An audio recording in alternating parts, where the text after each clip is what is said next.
Hello viewers, আজকে আমাদের Microsoft এক্সেলে যোগ, বিয়োগ, গুণ, ভাগ কিভাবে বের করতে হয় সেটা আমরা আজকে এই ভিডিওর মধ্যে দেখব। আমরা তিনভাবে যোগফল বের করতে পারি। আমরা ফর্মুলার মাধ্যমে বের করতে পারি এবং মাউস দিয়ে বের করতে পারি।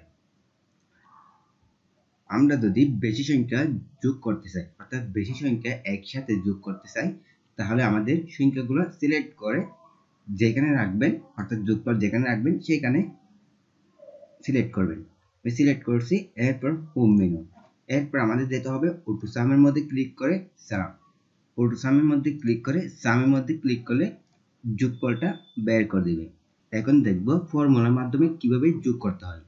ফর্মুলার মাধ্যমে যোগ করার জন্য আমাদের কিবোর্ড থেকে ইকুয়াল দিতে হবে, ইকুয়াল লিখতে হবে সাম, এরপর আমাদের প্রথম ব্র্যাকেট দিতে হবে।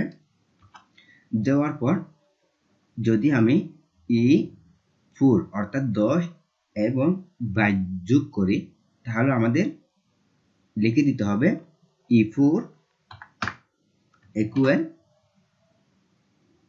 F8, তারপর আমাদের প্রথম ব্র্যাকেট দিতে হবে, এরপর এন্টার। এখানে দেখেন এখন যোগফলটা বের করে দিল। এরপর আমরা এখন দেখব মাউস দিয়ে কিভাবে যোগফল বের করবেন।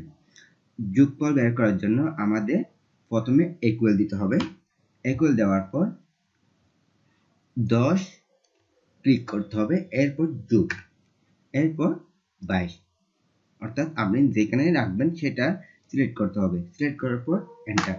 এখানে দেখেন একটা যোগফল বের করে দিল। এখন আমরা দেখব কিভাবে বিয়োগফল বের করবেন।